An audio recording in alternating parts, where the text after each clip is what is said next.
नमस्कार। स्वागत है आप सभी लोगों का वापस मेरे YouTube चैनल पे आने के लिए। और आज हम डिस्कस करेंगे कि इन्वेस्टमेंट के अंदर सबसे बड़ी रिस्क क्या है और क्या लॉन्ग टर्म के लिए one of the best investment option आपके पास अवेलेबल है। तो अगर हम लॉन्ग टर्म इन्वेस्टमेंट की बात करें तो कोई बोल सकता है कि सेफ्टी ऑफ कैपिटल बड़ा रिस्क है, कोई बोलता है लिक्विडिटी बड़ा रिस्क है, कोई बोल सकता है रिटर्न बड़ा रिस्क है, कोई बोल सकता है वोलेटिलिटी बड़ा रिस्क है। लेकिन मेरे हिसाब से सबसे बड़ा रिस्क लॉन्ग टर्म इन्वेस्टिंग के लिए है री इन्वेस्टमेंट रिस्क। इसका मतलब क्या है कि क्या लंबे समय तक आप 7%, 6%, 8% जैसे रिटर्न अपने पोर्टफोलियो पे क्रिएट कर सकते हो क्या। अगर आप पुराना एरा ले, ईयर 2000 के अंदर 10 ईयर जी से 12% के ऊपर था। अगर उस टाइम आपके पास कोई 20-22 साल का प्रोडक्ट होता जो आपको 12% रिटर्न जनरेट करके देता 22 साल के लिए, तो बहुत ही अमेजिंग प्रोडक्ट होता आज की तारीख में। लेकिन अभी क्या ऐसा ऑप्शन अवेलेबल है? तो सबसे पहले हम लॉन्ग टर्म इन्वेस्टिंग के लिए सोचते हैं कि लॉन्ग टर्म इन्वेस्टिंग में सबसे अच्छा पैसा कहां बन सकता है। तो सबसे बड़ा पैसा लॉन्ग टर्म इन्वेस्टिंग के अंदर एक्चुअली इक्विटीज में बनता है। लेकिन इक्विटीज के अंदर आप सारा पैसा नहीं डाल सकते।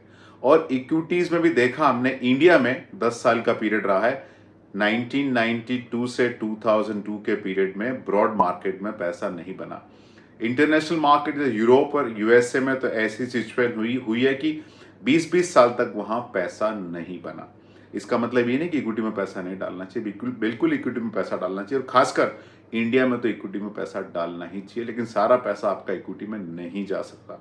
दूसरा अल्टरनेट क्या है? दूसरा अल्टरनेट हम गोल्ड को ले सकते हैं, क्योंकि गोल्ड का 100 साल के ऊपर का इंडिया में हिस्ट्री है 8% के ऊपर रिटर्न जनरेट करने की। लेकिन क्या आने वाले पीरियड में गोल्ड ऐसा रिटर्न जनरेट करेगा? और दूसरा, गोल्ड में भी हमने देखा कि 5-5, 7 साल, 10-10, 20-20 साल का ऐसा पीरियड रहा है कि जहां गोल्ड ने रिटर्न जनरेट नहीं किया। तो ओनली अश्योर्ड ऑप्शन हो सकता आपके लिए है वो है फिक्स रिटर्न प्रोडक्ट। इसका मतलब क्या है कि डेट प्रोडक्ट आपके पास होना चाहिए, लेकिन डेट के अंदर क्रेडिट डिफॉल्ट का रिस्क और खासकर लंबे समय तक कोई क्रेडिट अच्छा रहेगा कि नहीं रहेगा, इस पे बहुत बड़ा सवाल है। दूसरा सवाल आता है लिक्विडिटी का, तीसरा सवाल आता है रिटर्न का। तो क्या ऐसा प्रोडक्ट अवेलेबल है जो क्रेडिट क्वालिटी में भी टॉप क्लास हो, लिक्विडिटी भी अच्छी हो और लंबे समय तक अच्छा रिटर्न भी दे सकता है? तो आज की तारीख में इंडिया में खाली एक ही ऑप्शन अवेलेबल है, वो है निप्पॉन का निवेश लक्ष्य फंड। क्या खास बात है इस फंड की? ये फंड खाली गवर्नमेंट ऑफ इंडिया सिक्योरिटीज में ही इन्वेस्ट करता है। तो पहला, क्रेडिट रिस्क नहीं, क्योंकि खाली गवर्नमेंट ऑफ इंडिया सिक्योरिटीज में ही इन्वेस्ट करता है। लिक्विडिटी, क्योंकि ये गवर्नमेंट ऑफ इंडिया की सिक्योरिटीज में पैसा डालता है और डेट मार्केट में सबसे लिक्विड एसेट कैटेगरी जीसेक रहती है। लिक्विडिटी का प्रॉब्लम नहीं है। अभी हम देखते हैं लंबे समय के लिए। तो इस फंड की खासियत क्या है कि ये 2045 मैच्योरिटी या उसके अराउंड मैच्योरिटीज वाली सिक्योरिटीज के अंदर ही पैसे डालता है। तो अगर आज आज आपने पैसा डाला तो अगले 23 साल तक ऑलमोस्ट आपको वो रिटर्न मिल सकता है। और इस फंड का वाईटीएम क्या है? इस फंड का करंट वाईटीएम है 7.65%। इसका मतलब क्या है कि ये फंड आपको अगले 22-23 साल तक 7% कंपाउंडिंग पे रिटर्न जनरेट करके दे सकता है। तो क्रेडिट क्वालिटी टिक किया हमने बॉक्स, लिक्विडिटी का बॉक्स टिक किया, रिटर्न का 7% for a 20 to 23 year period is amazing, compounding, और उसके अलावा टैक्स एफिशिएंट भी है क्योंकि ये डेट म्यूचुअल फंड है। इसमें 3 साल बाद आपको इंडेक्सेशन के साथ 20% टैक्स लगता है। इफेक्टिवली इस फंड में करीब करीब आपका टैक्स रेट, जो आज की टैक्स सिचुएशन है उसके हिसाब से 10% के आसपास टैक्स आता है, मतलब इक्विटी के बराबर टैक्सेशन है। अभी देखते हैं कि ये फंड बाकी डेट ऑप्शन के मुकाबले कैसे काम करता है। तो सबसे पहले हम लेते हैं bank FD.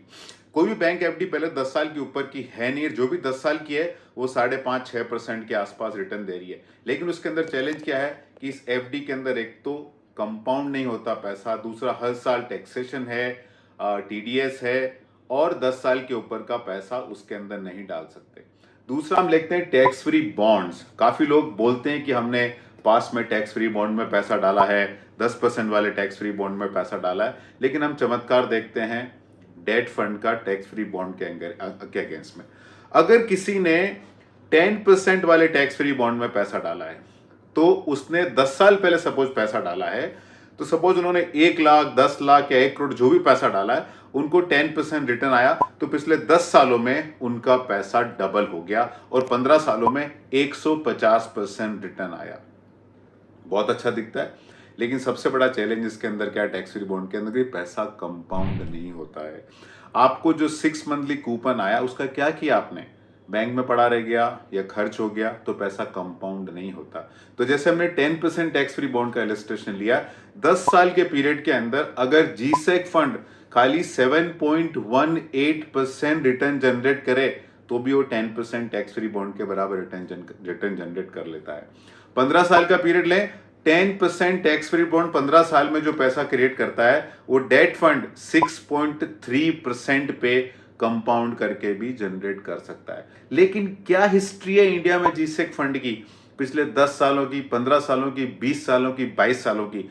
The longest fund, the oldest fund in India is 22 year old, और उन्होंने करीब करीब 9% पे आपका पैसा कंपाउंड किया है। पिछले 10 साल का कंपाउंडिंग का 8%, 15 साल का 8% पे कंपाउंड हुआ है, तो टैक्स फ्री बॉन्ड को हैंड्स डाउन आउट परफॉर्म किया। अभी हम फर्क समझते हैं सिंपल इंटरेस्ट रेट और कंपाउंडिंग इंटरेस्ट रेट के अंदर।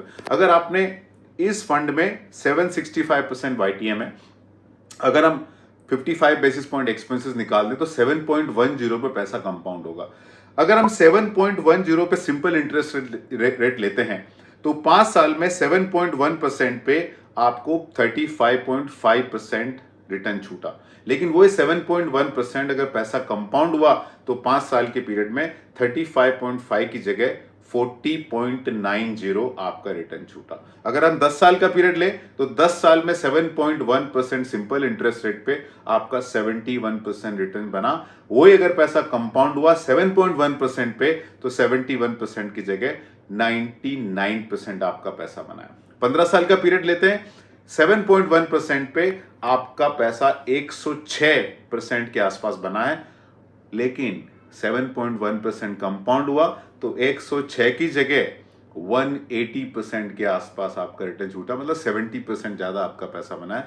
और 20 साल का पीरियड लें, 7.1%, 20 साल में आपको 142% रिटर्न जनरेट करके दिया, सिंपल इंटरेस्ट रेट वाला प्रोडक्ट। लेकिन कंपाउंडिंग के अंदर जो ऐसे फंड दे सकते हैं, 142 की जगह 7.1% पे 20 साल पैसा कंपाउंड हुआ, तो 294% रिटर्न छूटा, मतलब डबल से भी ज्यादा। और 22-23 साल का पीरियड लेते हैं, तो सिंपल इंटरेस्ट पे 1.5 गुना पैसा बना, लेकिन यहां आपका 3.5 गुना के आसपास पैसा बना।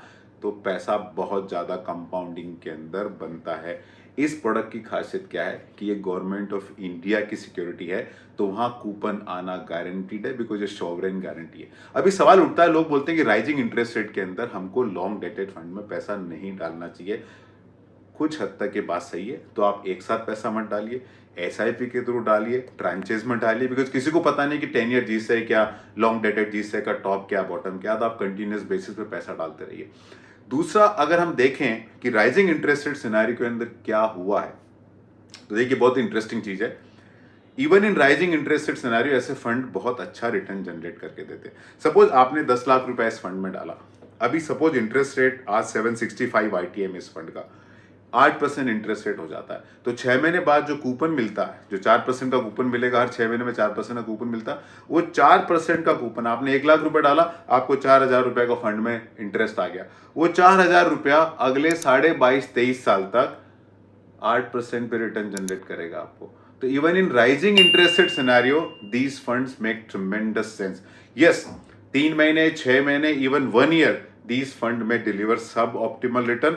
लेकिन अगर आपने 3 साल, 5 साल के ऊपर पैसा रखा और आपने 20-22 साल तक का पैसा रखा, तो मुझे लगता नहीं कि इंडिया के अंदर इस प्रोडक्ट के बराबर का कोई प्रोडक्ट आज के तारीख में अवेलेबल है।